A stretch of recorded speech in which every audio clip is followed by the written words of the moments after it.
Hello అండి. మీలో ఎంతమందికి తెలుసు మిగిలిపోయిన అన్నంతో ఒక మంచి యమ్మీ స్నాక్ చేసుకోవచ్చని? మా చిన్నప్పుడు మా అమ్మ ఇంట్లో అన్నం మిగిలిపోతే దానికి ఉప్పు మొత్తం కలిపేసి ఇలా ఎండలో బాగా ఆరబెట్టేది. ఇలా బాగా ఎండిన తర్వాత ఆ అన్నాన్ని డీప్ ఫ్రై చేస్తే కనుక చాలా క్రిస్పీగా తయారవుతుంది. ఇప్పుడు వాటిల్లో కారము, ఉప్పు, పల్లీలు, జీడిపప్పు, పుట్నాలు, కరివేపాకు వేసి బాగా కలుపుకోవాలి. అంతే అండి. ఎంతో టేస్టీ స్నాక్ అయితే రెడీ అయిపోతుంది. మన ఇంట్లో ఉండే ఇంగ్రీడియెంట్స్‌తోనే చాలా మంచి స్నాక్స్ చేసుకోవచ్చు. ఇప్పుడంటే పిజ్జాలు, బర్గర్‌లు, ఫ్రెంచ్ ఫ్రైస్ ఇలా రకరకాల స్నాక్స్ వచ్చాయి.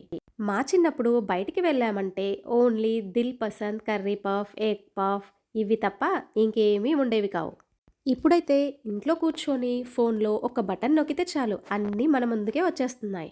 ఒక్కోసారి ఈ టెక్నాలజీస్ అన్నీ వచ్చి మన లైఫ్ స్టైల్‌ని చాలా ఈజీగా చేసిందని చెప్పి ఆనందంగా ఉండాలో, లేదంటే బయట ఫుడ్స్‌ని అలవాటు చేసిందని బాధపడాలో తెలియట్లేదు.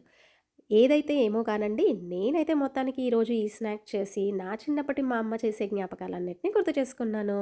ఇది చాలా ఈజీ అండి. ఇలాంటి స్నాక్స్ అన్నీ చేయటం వల్ల మన పిల్లలకి ఇంట్లోనే ఎంతో హెల్తీగా స్నాక్ ఇచ్చిన వాళ్ళమవుతాము. మన హస్బెండ్స్‌కి ఖర్చు కూడా సేవ్ చేసిన వాళ్ళమవుతాము. వీటన్నిటితో పాటు నేను వేయించిన తోటకూర గింజల్ని కూడా యాడ్ చేశాను. ఈ తోటకూర గింజల్లో ఐరన్ కంటెంట్ అనేది చాలా ఉంటుంది. అందుకే నేను వీటిని ఇలాంటి స్నాక్స్ చేసినప్పుడు తప్పకుండా వాడతాను. మీకు కుదిరితే మీ స్టోర్స్‌లో దొరికితే మాత్రం మీరు తప్పకుండా ట్రై చేయండి. అంతే అండి. ఎంతో ఈజీ, టేస్టీగా ఒక మంచి స్నాక్ ఐటెమ్‌ని ఇలా ఇంట్లోనే తయారు చేసుకోవచ్చు. ఇలా చేసుకున్న స్నాక్స్‌ని సరదాగా హాయిగా టీవీ చూస్తూనో, లేక టీ తాగుతూనో ఎంజాయ్ చేయొచ్చు. అంతే అండి. మీలో కూడా ఎంతమందికి ఈ స్నాక్స్ తెలుసో, మీరు రెగ్యులర్‌గా ఈ స్నాక్ చేసుకునేటట్టయితే తప్పకుండా నాకు కామెంట్ సెక్షన్‌లో తెలపండి. అలాగే నేను యాడ్ చేసిన ఇంగ్రీడియెంట్స్ అన్నీ కూడా మీకు నచ్చాయో లేదో కూడా తప్పకుండా ఇంగ్రీడియెంట్స్ అన్నీ కూడా రాయండి. దానికంటే ముందు నా ఛానల్‌ని సబ్స్క్రైబ్ చేసి నన్ను తప్పకుండా సపోర్ట్ చేయండి. ఇంకా మంచి మంచి చిన్ననాటి మనం చేసుకునే ఆ స్నాక్స్‌తో మీ ముందుకొస్తాను. ఇట్లు మీ స్వాతిస్ గుమగుమలు.